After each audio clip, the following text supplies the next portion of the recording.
When I got my cancer diagnosis, I thought my family would be my fortress. Instead, my sister was too busy, and my husband never showed up. I was ready to face the darkness alone until someone completely unexpected knocked on my door.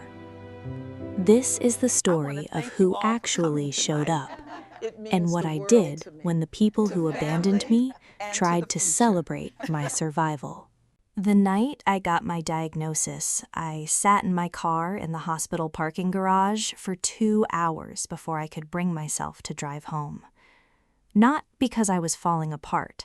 I was not falling apart. Not yet. Not in the way I expected to fall apart when something like this happened. I was just sitting there trying to figure out the order of things, who to call first, what words to use, how to say something that big in a way that would land the way it needed to land. I called my sister first, Denise, older than me by 4 years, the one I had called first for every important thing in my adult life. She answered on the second ring. I told her. I said the words carefully, the words the doctor had used, because I had decided that if I was going to say it, I was going to say it accurately and not soften it into something it wasn't. There was a pause on the other end of the line. And then Denise said, "Oh, Camille, I'm so sorry. Listen, I have the Morrison presentation tomorrow, and I cannot get my head out of that right now. But call me this weekend and we'll really talk, okay? I love you." And she hung up. I sat in the parking garage for another 40 minutes after that, and then I drove home, and I did not call anyone else that night. My name is Camille Renee Patterson. I'm 41 years old. I have a daughter named Zoe, who is 14 and who is the clearest thinker I have ever met. I have a house in Stone Mountain that I have lived in for 9 years, and a job I love, and a life that was, before the parking garage, exactly what I had worked to build. And I want to tell you about the 8 months that followed that phone call with my sister, about who showed up and who didn't, about what I learned about the people I had been calling family for 41 years, and about the woman who changed what that word meant to me.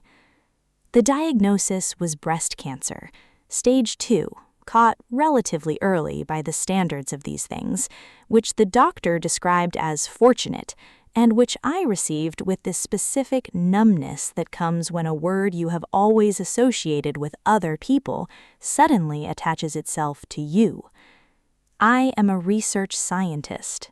I understand disease in a technical way that most people don't, which is in some ways useful and in some ways makes the experience of having one considerably more vivid than you would want.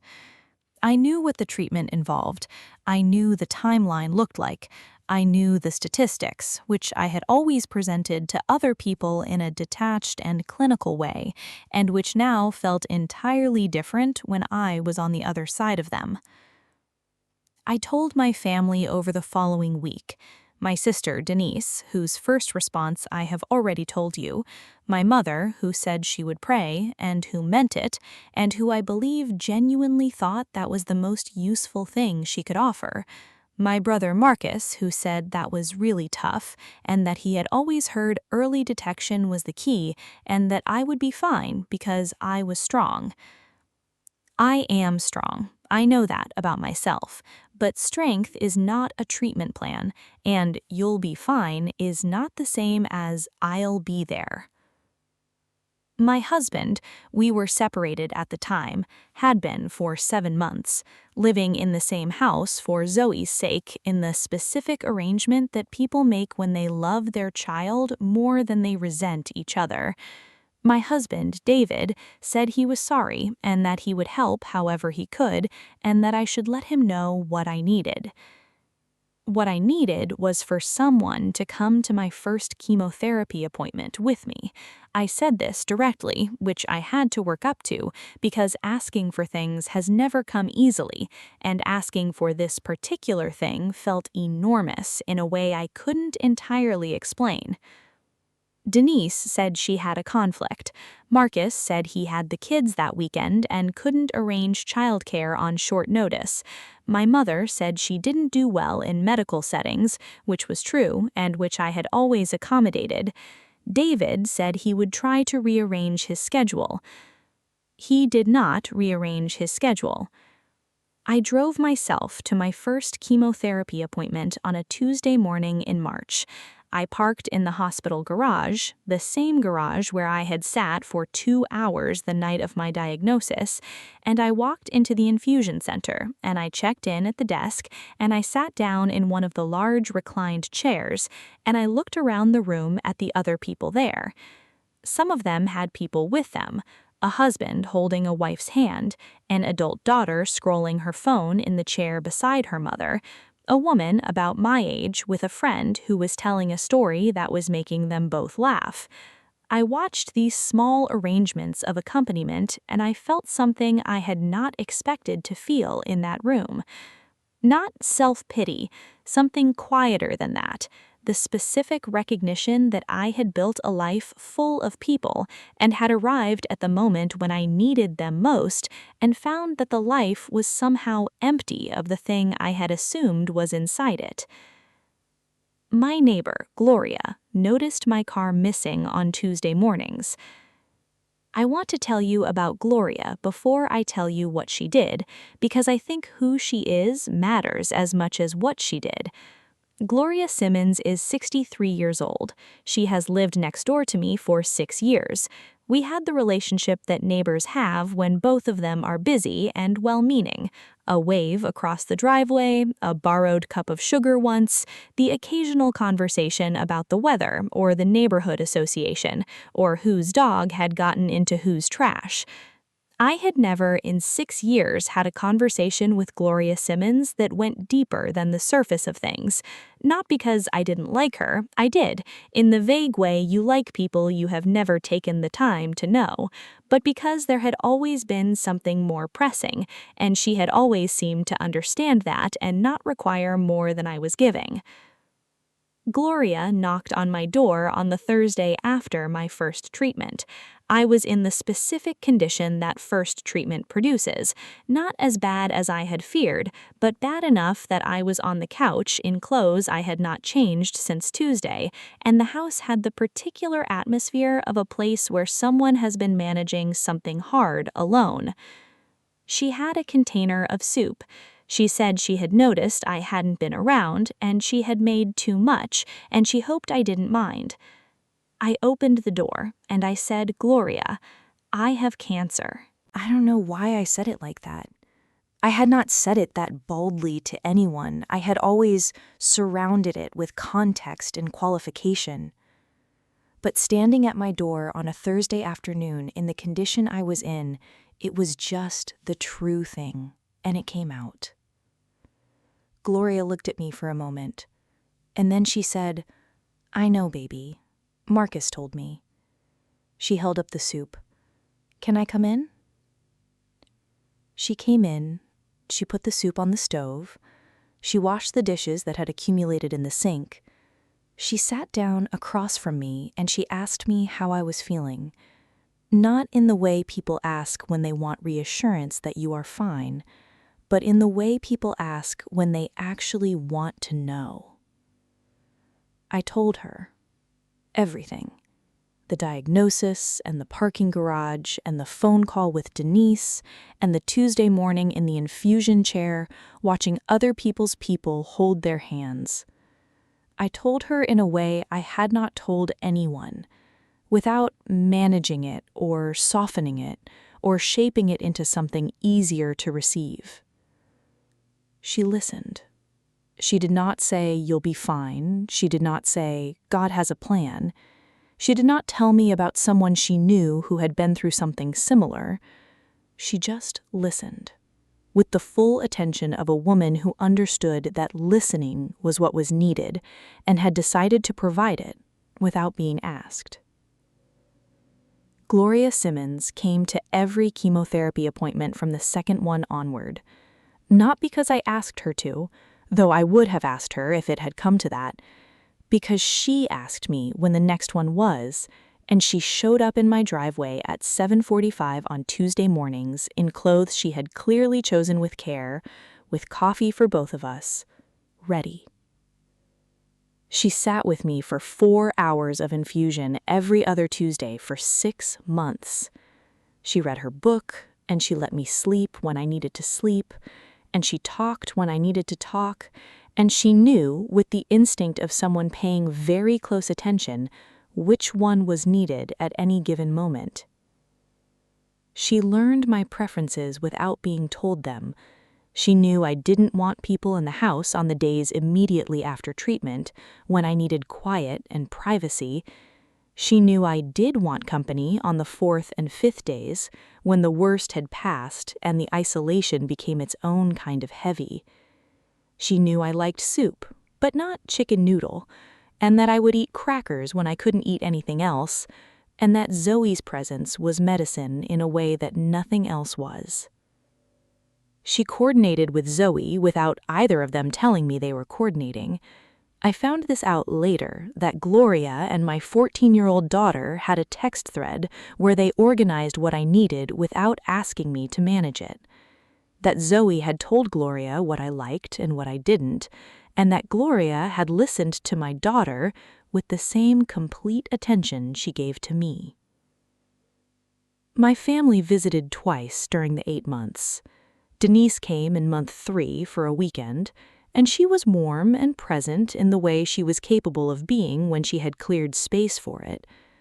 My mother came in month 5 with my brother, and they stayed for 4 days, and it was good, genuinely good, the kind of visit that made me feel the love that was there even when the showing up wasn't. But they were not there on the Tuesday mornings. They were not there on the 4th and 5th days. They were not the ones who knew, without being told, when to arrive and when to stay away, and what I would eat when I couldn't eat anything else. Gloria was there. Every time. I finished treatment in October. The scans came back clear in November. My oncologist said the words I had been moving towards for 8 months with the specific evenness of a man who has delivered good news many times and knows that the right tone is not celebration, but relief. I sat in my car in the hospital parking garage, the same level, possibly even the same space, and I cried for the first time since the diagnosis. Not the parking garage cry of the first night, which had been the cry of someone who did not yet know what they were facing. This was different. This was the cry of someone who had faced it and come out the other side, and was only now, in the specific safety of having made it, allowing herself to feel how much it had cost. I called Gloria first. My family organized a celebration dinner for the following Saturday. A restaurant in Buckhead, a private room, everyone coming. Denise and her husband, Marcus and his family, my mother, cousins I hadn't seen in a year. A full gathering of the people who loved me coming together to celebrate the news that I was clear. I thought about it for 3 days. About what I wanted that evening to mean, about who had been in the parking garage on Tuesday mornings, about who had known that the 4th and 5th days were the ones that needed company, about the text thread between my neighbor and my daughter that I had not known existed until Zoe showed it to me, casually, as if it were simply the way things were done. I texted Denise on Thursday. I said I was sorry to miss it, but I had other plans. I said I loved everyone and we would celebrate soon, just differently. On Saturday evening, while my family gathered in a private room in Buckhead to celebrate my health, I was at Gloria's kitchen table. She had made the soup I liked, not chicken noodle, the other one, the one she had figured out in month 2 without being told. Zoe was there. Gloria's daughter had come in from Savannah for the weekend. We ate and we talked, and we laughed at things that were actually funny, and I felt, sitting at that table, something I had been trying to locate for 8 months. Safe. Completely uncomplicated safe. My family was not pleased about the dinner. Denise called on Sunday, and she was hurt in the specific way that people are hurt when they feel they have done something wrong but cannot quite name what it is. She said she had thought I would want everyone there. She said she had organized it for me. She said she didn't understand. I said, "I know, Denise. I love you. I know you organized it for me." She said, "Then why?" I said, "Because I spent 8 months learning who was actually there, and I wanted to celebrate with those people." She didn't say anything for a moment. I said, "That's not a judgment, it's just the truth of what the 8 months were." Denise and I have talked more in the years since than we talked in the 5 years before, not because of anything I said to her.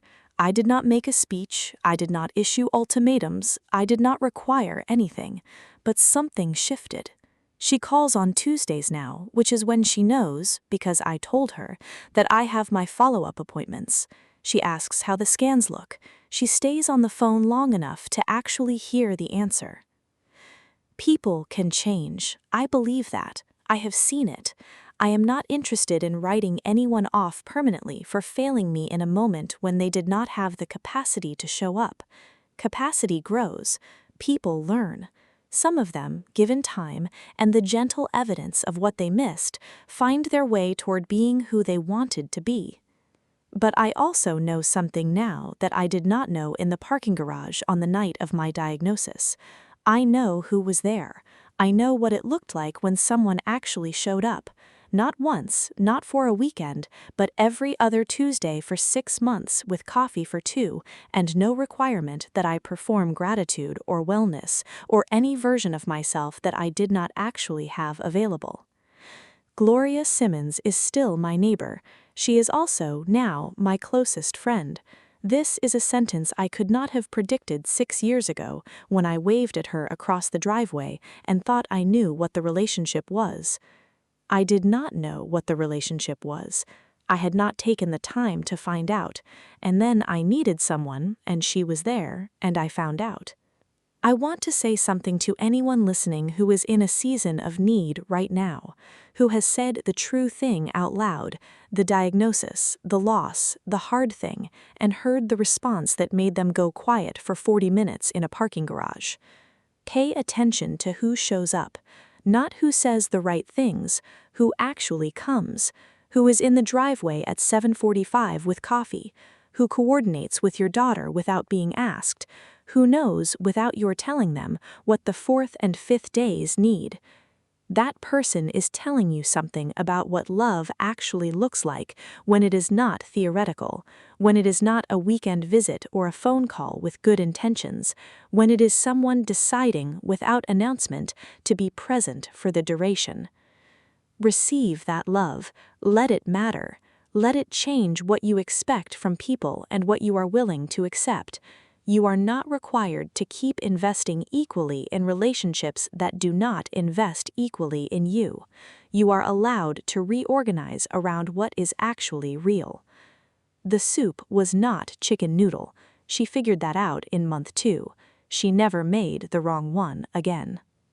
If this story moved you, share it with someone who needs to hear it today. Subscribe to Zuri Chronicles, because every day we come back here and tell another story, another truth, another woman who learned in the hardest possible classroom what the word family actually means. My name is Zuri, and I'll see you next time.